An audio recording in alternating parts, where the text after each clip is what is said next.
બધા મિત્રોની અમારા જય શ્રી કૃષ્ણ. તમારા બધાનું અમારી ચેનલ વ્રત કથા પંચાંગમાં અમે હાર્દિક સ્વાગત કરીએ છીએ. આજ આપણે આ વિડીયોમાં જાણીશું કે ફાગણ કૃષ્ણ પક્ષની એકાદશી પાપમોચીની એકાદશીનું વ્રત ક્યારે રાખવાનું છે. મિત્રો, એકાદશી ઉપર આપણે એકટાણું કે ઉપવાસ કરતા હોઈએ છીએ, જેના પારણા આપણે બીજે દિવસે કરીએ છીએ. તો આજ આપણે આ વિડીયોમાં જાણીશું કે એકાદશી વ્રતની તિથિ કઈ તારીખે શરૂ થાય છે અને કઈ તારીખે તે તિથિનું સમાપન થાય છે.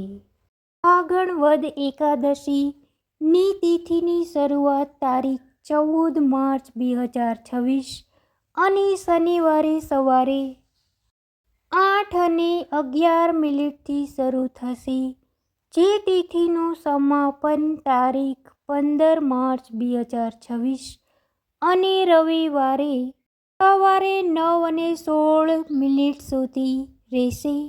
આમ જોવામાં આવે તો પંચાંગને અનુસાર તારીખ 15 માર્ચ 2026ને રવિવારે ફાગણ વદ કૃષ્ણ પક્ષની પાપમોચીની એકાદશીનું વ્રત 15 માર્ચે કરવામાં આવશે.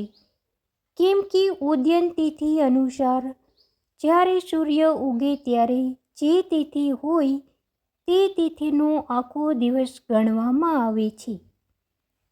માટે જે લોકો એકાદશીનું વ્રત રાખે છે તે લોકોએ તારીખ 15 માર્ચ 2026ને રવિવારે એકાદશીનું વ્રત રાખવાનું રહેશે. મિત્રો, તમને જો અમારું આ માહિતી સારી લાગી હોય તો તમે અમારા વિડીયોને લાઈક કરી, શેર કરી, અમારી ચેનલને સબસ્ક્રાઈબ જરૂર કરી દેજો. બધા મિત્રોને જય શ્રી કૃષ્ણ.